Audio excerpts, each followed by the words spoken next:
ኪሴ ላይ ብር ካለ ሳትፈልግ ማንንም ያከብራል እኛ ስደቱን የመጀመሪያ አማራጭ አድርገን መውሰድ የለብን ስደት ማለት አንደኛ ሳይሆን መሆን አለበት ሶስተኛ አራተኛ አማራጭ በቃ አራተኛ አምስተኛ አማራጭ አድርገን መውሰድ ያለብን እኛ ስደት የመጀመሪያ አማራጭ መሆን የለበትም ምክንያቱም ጉዳቱ ስላለ ማለት ጉዳቱ አለ ጉዳቱ ስለሚመዝን እኛ ስደቱን አማራጭ አድርገን ሳይሆን ማየት ያለብን እንደ ዝም ብለን እንደ ዝም ብሎ አይነት ነገር አድርገን ማሰብ አለብን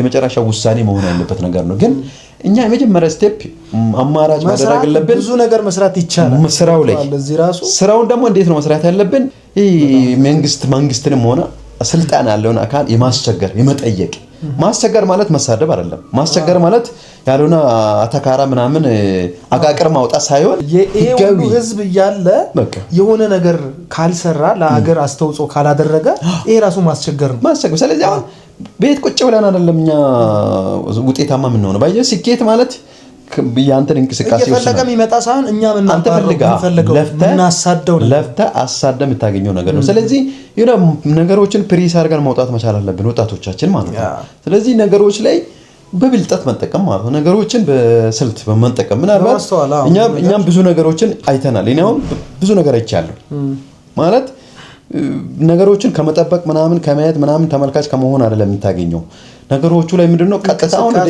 እንቅስቃሴ ወደ ውስጥ ሲገባ ብዙ ነገር ሊያስተምር ይችላል ስለዚህ ብዙ ነገር ትማራለህ እኛ በብዙ ነገር ተጎተን ሊሆን ይችላል ለምሳሌ እኛ ብዙ ነገሮች ብዙ አመታት ይባከኑ ሊኖሩ ይችላሉ ያም በማን ምክንያት በእኛ በራሳችን ምክንያት ማለት ነው ይሄ መሆን የለበትም ነው ጊዜው አሪፍ ነው ሁኔታው አሪፍ ነው ዘመኑ አሪፍ ነው እኛ ወተን ኤቭሪቲንግ ሊስትሮቪን ሰራኩ ውጤታማ ነን እንደ አንድ ዲግሪ ሆልደር የሚከፈለው የወር ደሞዝና አንድ ሊስትሮ ሰራተኛ የሚከፈለው በቀድሚ ያገኘው አይገናኝም ሰማይና ምድር ያክል የሚቆም እንትመለው ለምሳሌ ዛሬ ላይ ያያየን ነው አንድ ዲግሪ ሆልደር የሚከፈለው በወር 10,000 ብር ሊሆን ይችላል አንድ ሊስትሮ የሚሰራ ልጅ በቀን እስከ 1,000 ብር ሊያገኝ ይችላል በወር ስናደርገው የምንስንት ነው 30,000 ማለት ነው 15 እንኳን ወጪ ቢያደርግ 15ቱን መቆጠብ ይችላል ማለት ነው ያ ግን ዲግሪ ሆልደሩ ያ ተቀጣሪው 10,000 ብር ነው የሚከፈለው ከዛው ቤት ክራይ አለ ግብር አለ ሳሙና አለ ምን አለ ካርድ አለ ወጪ አለ ትራንስፖርት አለ ምን አለ ስለዚህ 15 በላይ ሁላ በቃ ያረጋል ግን አሁን እዚህ ዲግሪ ያለው ልጅና እዚህ ጋር ሊስትሮ ያለው የሚሰራው ልጅ ስለዚህ ጋፑን እዚህ ጋር ማየት መቻል አለብን እዛለኛ ገብተን ውስጥ ላይ ሂሳብ መስራት መቻል አለብን እዛለ እኔ 10,000 ብር የሚከፈለኝ 15,000 ብር የሚከፈለኝ ምን ሆኜ ነው ምን ስለሆንኩም ተማርኩ ብዬ ስላልኩ ነው የሚከፈለኝ ብዬ ጥያቄ መፍጠር ማለት ራሳችንን መጠየቅ መቻል አለብን ነው መስራት ማይፈልግ ሰው አለ በቃ አሁን ስፔሻሊ አንደኛ እንዲ ዲግሪ ሆልደር ምናምን አሉ ሁሉም ማለት አይደለም ዝቅ ብሎ መስሩ ዝቅ ማለት ዝቅ ማለት ችግር የሌለባቸው አሉ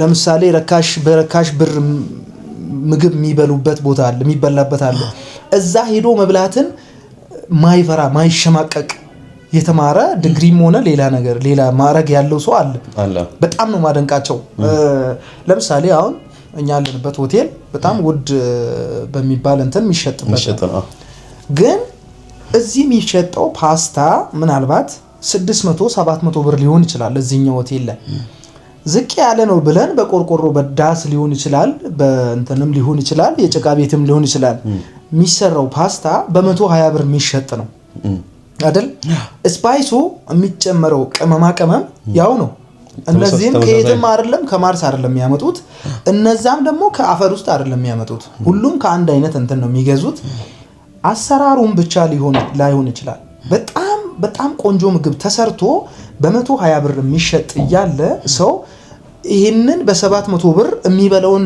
ፓስታ ነው የሚያየው እይታውን ነው መብላት የሚፈልገው ያ ምንድነው ኮምፎርት ዞን ላይ መሆን ይፈልጋል ሰው ገብቷል ያለ ቦታው እሱ ክሳራ ያመጣላው እንደ አቅማችን እኛ የምናገኘው ገቢ ምን ያህል ነው ምናወጣው ወጪስ ምን ያህል ነው እዚህ ጋር ይሄንን ምግብ ቢበላ ጉዳቱ ምንድነው ይሄን ቢበላ ጥቅሙ ምንድነው የዚህ ገብቷል የሚበልጣው የዚህ ጥቅም በምንድነው በቃ ገብቷል ስለዚህ ይሄን ነገር ራሱ ካልኩሌት ማድረግ አይፈልግም ሰው በቃ በጨፍኑ መሄድ ነው ብር አለው መክፈል ነው መጠቀም ነው ምናምን እና ምን ለማለት ፈልጌ ነው የተማረ ዲግሪ ያለውም ሰው ምናምን እንዲህ በቃ ዝቅ ያለ ቦታ ላይ መገኘትን የማይፈልጉ ሰዎች አሉ።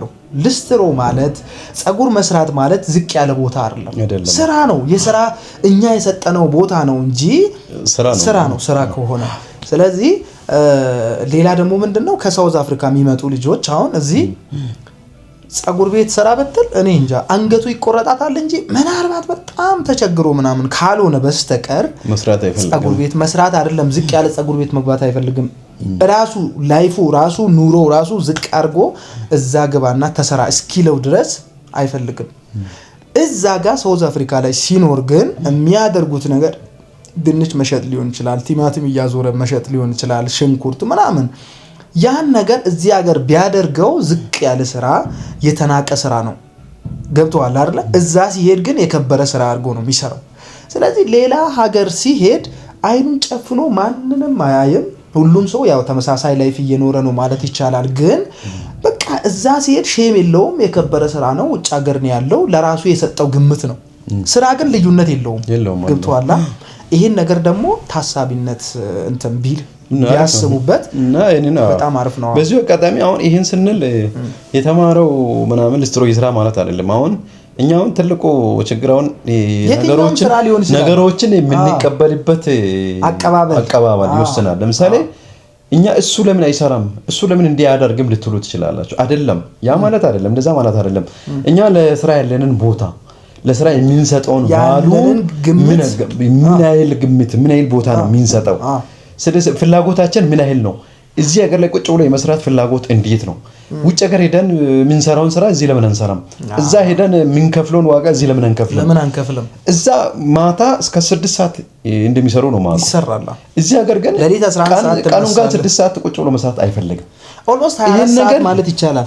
ይሄን ነገር ምንድነው መቀየር መቻል አለብን ይሄን ነገር ማለት። ስለዚህ ይሄን ነገር እኛ እኮ ዛሬ የምናጠፋት ሰዓት ዛሬ መስዋዕት የምናረጋት ሰዓት ናት ነገኛን ምን እንትን ያረጋን ውጤታማ የሆነ ደረጃ ላይ ከፍ ብለን የምናገኘው። አሁን እኛ ሀገር ላይ ለምሳሌ ስራ የሚሰራው ተስፋ የቆረጠ ሰው ነው።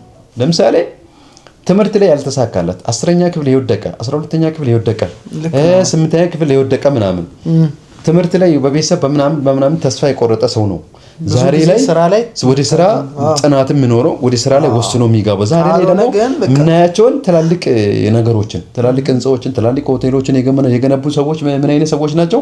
ያኔ ታሪካቸውን ሲንሰማ ያልሆነ ስራ የሚሰሩት የተማሩት ምናምን ሳይሆን ትምህርት ላይ ውጤታማ ያልሆኑ በአንዳንድ ነገሮች ላይ በቤተሰብ በምናምን ውጤታማ ያልሆኑ ሰዎች ወዴት የመጡት ወደ ልስጥሮ ወደ ምናምን ትናንሽ ማለት ወደ በቃ እኛ ምን ማለት ስራ ሆኖ ግን እኛ የማንቀበላቸውን ስራዎችን የሰሩ ሰዎች ናቸው ዛሬ ላይ ትላልቅ ቦታ ደርሶ የምናያቸው ማለት ነው። ስለዚህ መማርም አንድ ነገር ነው፣ ስራውም አንድ ነገር ነው።